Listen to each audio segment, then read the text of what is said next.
Hello everyone, welcome to sweet memories. Upcoming రివ్యూలోకి వెళ్ళిపోదాం.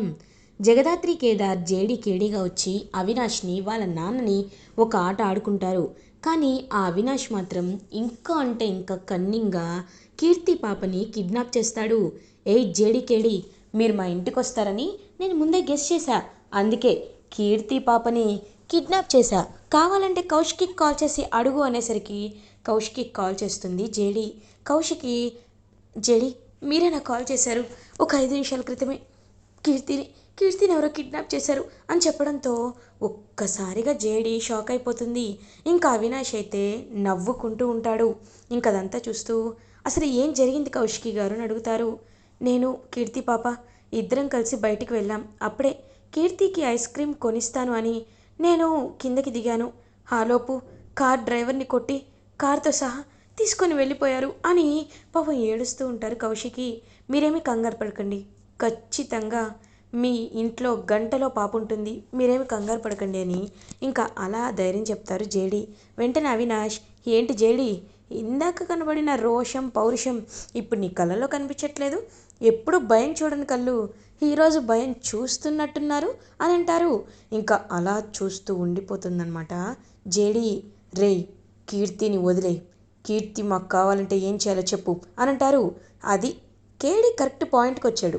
చూడు, నువ్వు నన్ను చాలా హర్ట్ చేసావు, నన్ను బాగా కొట్టావు, కాబట్టి నువ్వు నా కాళ్ళు పట్టుకొని క్షమాపణ చెప్తే అప్పుడు కీర్తిని వదిలేస్తా అని అంటాడు. ఒక్కసారిగా జేడి షాక్ అయిపోతుంది. రేయ్, పిచ్చి పిచ్చిగా వాగుతున్నావా అని అంటుంది. లేదు మేడం, కరెక్ట్గానే మాట్లాడుతున్నాను. నాకు ముందు కాలు పట్టుకొని ఈ కేడి క్షమాపణ చెప్పాలి, అదే అదే నేను కోరుకున్నది అని అంటాడు. ఇంకా వెంటనే అలా కేడి పాపం జేడి వైపు చూస్తూ ఉంటే, లేదు దాత్రి, నేను ఖచ్చితంగా ఇప్పుడు అనుకున్నది చేయాలి. నా కీర్తి కోసం, నా కుటుంబం కోసం నేను ఎంతకైనా కిందకి వస్తాను అని పాపం అలా ఇంకా కేదార్ అయితే బెండ్ అవ్వబోతూ ఉంటాడు. కరెక్ట్గా అప్పుడే ఏ ఆగాగాగాగు, ఏంటి? ఓ, నేను చెప్పగానే మీరు ఈ పని చేసేస్తారనుకుంటున్నారా? ఇంత ఈజీగా ఎలా? మా డాడీ బర్త్డే రోజు మిమ్మల్ని ఒక ఆట ఆడుకుంటా. ఆ ఆట ఎలా ఉంటుందో తెలుసా? ఎలా భయంకరంగా ఉంటుందో తెలుసా? అది నేను మీకు ఖచ్చితంగా చూపించి తీరుతా. ఇప్పుడు నువ్వు వంగావు కదా, అది నాకు చాలు. పో, ఇంటికి పో. ఇంటికి పోయి ఇద్దరు చీర ఉన్ను షర్టు ప్యాంట్ వేసుకొని వాళ్ళకి కబుర్లు చెప్పుకోండి. కీర్తి మాత్రం నా దగ్గరే ఉంటుంది అని అంటారు. ఇంకా వెంటనే జేడి వారి చెంప పగలగొట్టి, రేయ్, కీర్తి పాపని కాపాడుకుంటాం, కానీ ఒక్కరోజు అన్నేలోపు ఆ రోజే రేపు వస్తుంది జేడి, ఖచ్చితంగా ఆ రోజు నీ నిజస్వరూపం అందరి ముందు బయటపెడతాను, వెళ్ళు వెళ్ళు అని చెప్పి ఇంకా అవినాష్ అయితే పంపించబోతుంటే అప్పుడే కరెక్ట్గా జేడి మాత్రం వాడి కాళ్ళ మీద గట్టిగా కొట్టి వాడిని కుంటేలా చేసి అక్కడి నుండి వెళ్ళిపోతుంది. ఇది ఇలా ఉండగా కేడి ఇద్దరు కార్ని ట్రేస్ చేసి కీర్తి పాపని విడిపించి పాపం ఇంటికి తీసుకువెళ్తారు. అలా ఇంకా కౌశికి కీర్తి పాపని హక్ చేసుకుంటుంది. నీకేం కాలేదు కదా, ఏం కాలేదు కదా అని పాప అనేసరికి ఏం కాలేదు అని చెప్తుంది కీర్తి పాప. ఇంకా కేడి వైపు చూసి, థ్యాంక్ యూ జేడి, నువ్వు నువ్వు నాకు ఎంత ఎంత హెల్ప్ చేసావో తెలుసా? నీ రుణం ఎప్పటికీ తీర్చుకోలేను అని అంటారు. అయ్యో, ఎందుకు అన్ని మాటలు మాట్లాడుతున్నారు? ఇది మా డ్యూటీ. ఓకే, మీరు మాత్రం చాలా జాగ్రత్తగా ఉండండి మేడం. మీ ఇంటి చుట్టూ పోలీస్ ప్రొటెక్షన్ కూడా ఇవ్వమని చెప్తాను. వెళ్తున్నాను అని కేడి అక్కడి నుండి వెళ్ళిపోతారు. ఇది ఇలా ఉండగా నిషిక, యువరాజ్, వైజయంతి ముగ్గురు మాట్లాడుకుంటూ ఉంటారు. చీ కొట్టినా, ఎంత మాటలన్నా ఈ ఇంటిని పట్టుకొని జిడ్డు వేలాడినట్టు వేలాడుతున్నారో, అసలు వీళ్ళు బయటికి ఎలా పంపించాలి అని అంటుంది వైజయంతి. నాకు అది అర్థం కావట్లేదు అత్తయ్య, ఎంత చెప్పినా దులిపేసుకుంటున్నారు. జగదాతిని అయితే మొహం ఎత్తి తిట్టాను, అయినా అది అలాగే ఉంటుంది. ఎలా ఎలా వీళ్ళని అని చెప్పి ఆలోచిస్తూ ఉంటారు. కరెక్ట్గా అప్పుడే కౌశికి ఇంకా కీర్తి పాపతో ఇంటికి రీచ్ అవుతుంది. ఏమైందమ్మీ, ఎందుకు అలా ఉన్నావు అనేసరికి, ఏం లేదు పిన్ని, ఏదో కొంచెం హెడేక్గా ఉంది అని పాపం కవర్ చేసేస్తుంది.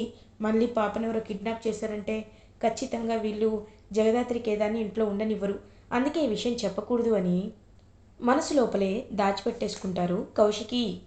ఇంకా జగదాత్రి కేదార్ అప్పుడే వచ్చి అమ్మయ్య చెప్పలేదు అని పాపం హ్యాపీగా ఫీల్ అవుతారు. ఇది ఇలా ఉండగా కేదార్ వాళ్ళ తాతయ్య దగ్గరికి యువరాజ్ వెళ్తాడు. ఈ ముసలోడు నాకు ఎలాంటి సాక్ష్యాలు చూపించట్లేదు. వీడికి నాన్నకి 2 రోజులు టైం ఇచ్చారు. ఈ రోజుతో ఆ టైం అయిపోయింది కాబట్టి ఆ సాక్ష్యాలు తీసుకొని ఖచ్చితంగా బయలుదేరుతాడు అని ఇంకా వెయిట్ చేస్తూ ఉంటారు. నాన్న వెళ్దామా అని అంటారు. ఆ తాతయ్య సాక్ష్యాలేవో ఉన్నాయి అని అన్నారు కదా, అలాంటప్పుడు ఖచ్చితంగా సాక్ష్యాల్ని నాకు చూపిస్తారని అంటారు. ఎందుకు చూపించడం, నేనున్నాను కదా, నేనే వాళ్ళకి చూపిస్తాను, పద నాన్న అని చెప్పి ఇంకా అలా హ్యాపీగా తీసుకొని వెళ్తూ ఉంటారు. అప్పుడే కారులో ఇంకా రౌడీలు అయితే అడ్డుగా నించుంటారనమాట ఒక రూట్లో. వెంటనే కేదార్ వాళ్ళ తాతయ్య దిగుతారు. రేయ్ ఎవర్రా మీరు, ఎవరు అని అడుగుతారు. "ఆ, ఎవరు అనేది వీళ్ళని సెట్ చేసింది నేనే అని అంటాడు యువరాజ్. ఒక్కసారిగా నాన్న కేదార్ కేదార్ కాదు యువరాజ్, నా పేరు యువరాజ్ రా ముసలోడా అని అంటారు. ఎంత ధైర్యం రా నీకు, అంటే నన్ను నన్ను మోసం చేస్తావురా అని అంటారు. అవును, మోసం చేస్తున్నాను. ఎందుకంటే నాకు మా నాన్నకి నేను ఒక్కడినే కొడుకునవ్వాలి. అది కేవలం ఈ వజ్రపాటి యువరాజ్ మాత్రమే అవ్వాలి. అంతేకాని నువ్వు ఇలా వచ్చి సాక్ష్యాలు చూపిస్తానంటే నేను ఎందుకు ఒప్పుకుంటాను? ఒప్పుకోను. కాబట్టి ఎందుకు ఎందుకు నన్ను ఇంకా ఇంకా ఇబ్బంది పెడుతున్నావు? ఆ సాక్ష్యాలు నాకు ఇచ్చేసే అని అంటారు. లేదు, నేను చచ్చినా ఇవ్వను అని అంటారు. సరే, నేను చంపే తీసుకుంటానులే. రే రౌడీలు గట్టిగా పట్టుకోండ్రా అనేసరికి ఆ తాతయ్యని చుట్టూ పట్టుకుంటూ ఉంటారు. ఇంకా అలా ఆ రౌడీలను చూసి డ్రైవర్ పాపం పారిపోవాలనుకుంటే డ్రైవర్ని కాళ్ళపై షూట్ చేస్తాడు యువరాజ్. ఆ డ్రైవర్ పడిపోతాడు. ఏంట్రా ఈ నిజాలు తీసుకెళ్ళి ఎక్కడైనా చెప్పాలనుకుంటున్నావా? అంత సీన్ లేదు, మర్యాద కూర్చో అని కూర్చోపెట్టి ఇంకా అలా తలపై గన్ పెడతారు కేదార్ వాళ్ళ తాతయ్యకి. ఇదిగో, ఈ వయసులో నువ్వు ఇంకా బతికేం చేస్తావు చెప్పు, కాబట్టి నువ్వు చచ్చాకైనా ఆ సాక్ష్యాల్ని వెతికి నేను తీసుకుంటా. కానీ నువ్వు ముందే ఇచ్చేసావనుకో నిన్ను నొప్పి తెలియకుండా చంపుతా అని అంటాడు యువరాజ్. రేయ్ పాపాత్ముడా, నీచుడా, నికృష్టుడా, అప్పటికీ నా మనవడు చెప్తూనే ఉంటాడ్రా నువ్వు దుర్మార్గుడు అని. కానీ నేనే వినిపించుకోలేదు. నా పాపాన్ని నేనే అనుభవిస్తున్నాను అని అనేసరికి ఇదిగో సాక్ష్యాలు ఇవ్వు అని అడుగుతుంటే సాక్ష్యాల్ని కరెక్ట్గా ఇవ్వబోతుంటే ఒక చెయ్యి వచ్చి అడ్డుకుంటుంది. ఎవరో కాదు, జగదాత్రి అండ్ కేదార్. ఇంకా జగదాత్రి కేదార్ వచ్చి ఇద్దరు గట్టిగా అడ్డుపడి వాళ్ళనైతే కొడతారనమాట. ఇంకా కేదార్ ఆ రౌడీలందరినీ బాగా కొడతాడు. కొట్టి వాళ్ళ తాతయ్యని కాపాడుకుంటాడు. యువరాజ్ ఏమో రేయ్ అని దగ్గరికి వెళ్తుంటే యువరాజ్ని కూడా బాగా కొడతాడనమాట కేదార్. ఇంకా యువరాజ్ రక్తం వచ్చేలా కొట్టేసరికి యువరాజ్ కింద పడిపోతాడు. కేదార్ జగదాత్రి ఇద్దరూ తన్నైతే అలా తీసుకువెళ్తారు. చక్కగా కేదార్ వాళ్ళ తాతయ్యని తీసుకువెళ్ళి కూర్చోపెట్టేసరికి రే నాన్న కేదార్ అని కేదార్ని హక్ చేసుకుంటారు. పాపం కేదార్ వాళ్ళ తాతయ్య ఒక్కసారిగా కేదార్ తాతయ్య అని అంటారు. రే నేను తప్పు చేశాను నాన్న, తప్పు చేశాను. నేను నిజంగా అలా అనుకోలేదు నాన్న. మీ ఇద్దరి మన మధ్యలో ఉన్న బంధాన్ని ఇలా సమాప్తం అవుతుందేమోనని, మన ఇద్దరి మధ్య బంధాన్ని నేను గుర్తించలేకపోయాను. వాడు చెప్పిన మాటల్ని నేను విని నీ మాటలు పట్టించుకోలేదు. ఈ తాతయ్యని క్షమించు నాన్న అని అంటారు. తాతయ్య ఎందుకలా అనుకుంటున్నారు? నేనున్నాను కదా, మీరు నన్ను అర్థం చేసుకోకపోయినా ఇప్పుడు నేను మిమ్మల్ని అర్థం చేసుకున్నాను కదా, ఏం పర్లేదు, రండి వెళ్దామని చెప్పి తీసుకెళ్తుంటే ఎక్కడికి రా, నేను మీ నాన్నని ఒప్పుకునేంత వరకు నేను ఆ ఇంటి ముందే కూర్చుంటాను, పద అని అంటారు. తాతయ్య అని అనేసరికి నీకేం తెలియదు రారా అని చెప్పి ఇంకా వాళ్ళ తాతయ్య అయితే సుధాకర్ ఇంటి ముందుకు తీసుకువెళ్తారు. ఏయ్ సుధాకర్, సుధాకర్ అని పిలుస్తారు. సుధాకర్ వణుకుతూ బయటకు వస్తారు. ఆ రోజు మౌనంగా ఉన్నావంటే కారణం ఏంటా అనుకున్నా, నీ అసలైన కొడుకు అనుకుని పరిచయం చేసిన యువరాజుని నా దగ్గరికి ఉసిగొలిపి పంపించావన్నమాట. ఛీ, నీదొక బ్రతికారా? అందుకే డిసైడ్ అయ్యా, నా మనవడి కేదార్ని ఇప్పటికిప్పుడు ప్రెస్ మీట్ పెట్టి అందరి ముందు నాన్నగా ఒప్పించేలా నేను చేస్తానురా అని చెప్పి మీడియా వాళ్ళని పిలుస్తుంటే సార్ ఆగండి, అలా చేయకండి, అలా చేస్తే నా ఇంటి పరువు పోతుంది అని అంటాడు సుధాకర్. ఏ, నా కూతుర్ని ప్రేమించినప్పుడు పారిపోయి ఆర్య సమాజంలో పెళ్లి చేసుకున్నప్పుడు నా కూతురు అన్యాయంగా చనిపోయినప్పుడు పిరికి పందులా పారిపోయావు కదరా, అప్పుడు గుర్తు రాలేదురా నీకు పరువు గురించి? అంటే నలుగురికి తెలిస్తేనే పరువు, లేకపోతే పరువు కాదు అని అంటున్నావరా అని అంటారు సుధాకర్తో కేదార్ వాళ్ళ తాతయ్య. ప్లీజ్ వీరశంకర్ గారు, నన్ను నా మాట వినండి, ప్లీజ్ అండి అని అడుగుతూ ఉంటే అప్పుడే కరెక్ట్గా కౌశికి అక్కడికి వస్తుంది. బాబాయ్, ఇప్పటికైనా మీరు ఈ మాటని చెప్పకుండా ఉండడం కరెక్ట్ కాదు బాబాయ్. ఎందుకంటే కేదార్ మన కోసం ఎంతో చేశాడు. అలాంటి కేదార్ని మీరు ఇంకా ఇంకా అవమానిస్తూ ఉంటే అది కరెక్ట్ కాదు బాబాయ్ అని చెప్పి పాపం చాలా బాధపడుతుంది కౌశికి. ఏంది కౌశికి, నువ్వు కూడా అట్లాగే మాట్లాడుతున్నావేంటి?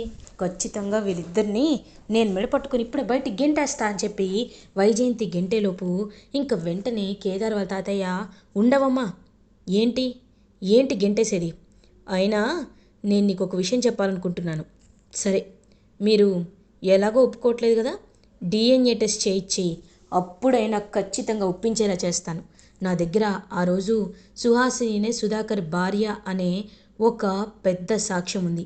ఆ సాక్ష్యాన్ని ఇప్పుడే మీడియా ముందు ఖచ్చితంగా పెడతాను, పెట్టి తీరుతానని చెప్పి ఇంకా అలా గట్టిగా ఫిక్స్ అయిపోయి మీడియాని పిలిపిస్తూ ఉంటారు. అప్పుడే సుధాకర్, లేదు, నేను ఒప్పుకుంటాను, నా కొడుకుని నేను తండ్రిగా ఒప్పుకుంటాను, ఖచ్చితంగా ఒప్పుకుంటాను చెప్పడంతో అది అలా అలా ఉండాలి, లేకపోతే నేను ఏం చేస్తానో నాకే తెలీదు. రే కేదార్, ఇకపై నీ పేరు కేదార్ మాత్రమే కాదు, వజ్రపాటి కేదార్. ఈ వజ్రపాటి కేదార్ని ఎవ్వరు తక్కువ అంచనా వేయకూడదు. ఖచ్చితంగా నిన్ను బాగా చూసుకుంటాడులే, లేకపోతే తాతయ్య ఉన్నాడు కదా అని అనేసరికి ఇంకా కేదార్ పాపం వాళ్ళ తాతయ్యని హక్ చేసుకుంటారు. నాకు ఏమీ వద్దు తాతయ్య, కేవలం ఇంటి పేరు, నాన్న ప్రేమ కావాలి, అదే అదే నేను కోరుకుంటుంది తాతయ్య అని పాపం అలా ఆలోచిస్తూ ఉంటారు. అప్పుడే కరెక్ట్గా ఇంకా అలా యువరాజ్ మాత్రం లోపలికి వెళ్ళిపోయేసరికి ఇంకా ఈ సుధాకర్ కూడా తన మాటల్ని గుర్తు చేసుకుంటూ ఉంటారు.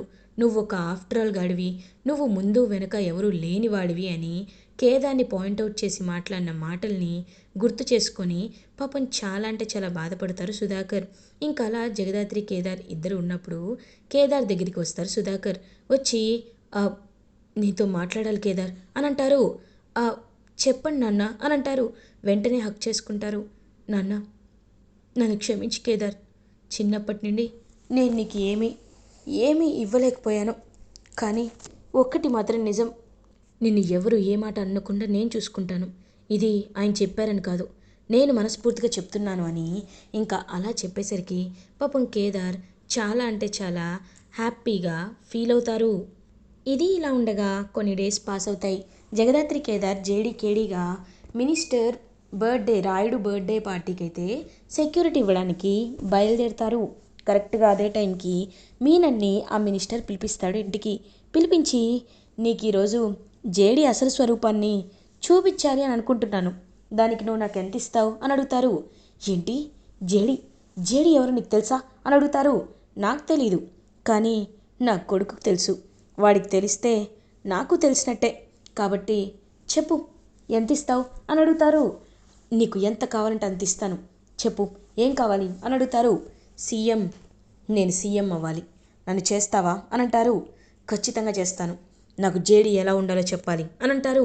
అప్పుడే వస్తుంది కదా, చూపిస్తారులే అని చెప్పి ఇంకా అలా జేడీనైతే పిలిపిస్తారు. జేడీ వెంటనే ఇంటికైతే వస్తుంది. హే జేడీ, వచ్చేసావా? నీ గురించే ఎదురు చూస్తున్నాను. ఏంటి, కొంచెం హ్యాపీగా ఉన్నట్టున్నావు? ఆ హ్యాపీనెస్ అంతా తీసేస్తాను కదా, నువ్వేం కంగారు పడద్దు అని ఇంకా అలా జేడీతో చాలా వెటకారంగా మాట్లాడుతూ ఉంటాడు అవినాష్. నేనిప్పుడు దొంగ పోలీస్ ఆట ఆడుకుంటాను, నేను పోలీస్, మీరు దొంగలు, ఇప్పుడు మీరు పరిగెత్తాలి, నేను మిమ్మల్ని పట్టుకుంటాను, సరేనా అని అంటారు. ఇంక వెంటనే అలా చూస్తూ ఉంటుంది కోపంగా జేడీ. ఏంటి, నువ్వు కోపంగా చూస్తే అయిపోతుందా, పరిగెత్తండి అని చెప్పి ఇంక వాళ్ళని పరిగెత్తిస్తూ ఉంటే కరెక్ట్గా అదే టైంకి జగదాత్రి అలియాస్ జేడీ వాడు చేసిన పాపాలన్నీ గుర్తు చేసుకొని కావాలనే ఆయిల్గా అక్కడ ఉంటే ఆ ఆయిల్ని పోస్తుందన్నమాట. ఆ ఆయిల్ పోసేసరికి వాడేమో అలా జారి బాల్కనీలోండి ఫస్ట్ ఫ్లోర్ నుండి కింద పడిపోతాడు. ఒక్కసారిగా వాడు పైనుండి కింద పడిపోయేసరికి వాడి తల పగిలి పైకి పోతాడు. ఒక్కసారిగా ఇంకా అలా షాక్లో ఉండిపోతారు మినిస్టర్. అయ్యో బేటా, నా నా పుట్టినరోజునే నువ్వు చచ్చిపోవడం ఏంటి బేటా, బేటా బేటా బేటా అని చెప్పి ఇంకా ఏడుస్తూ ఉంటాడు. ఏమైంది మీ బేటాకి? హా? దెబ్బ బాగా గట్టిగా తగిలినట్టుంది.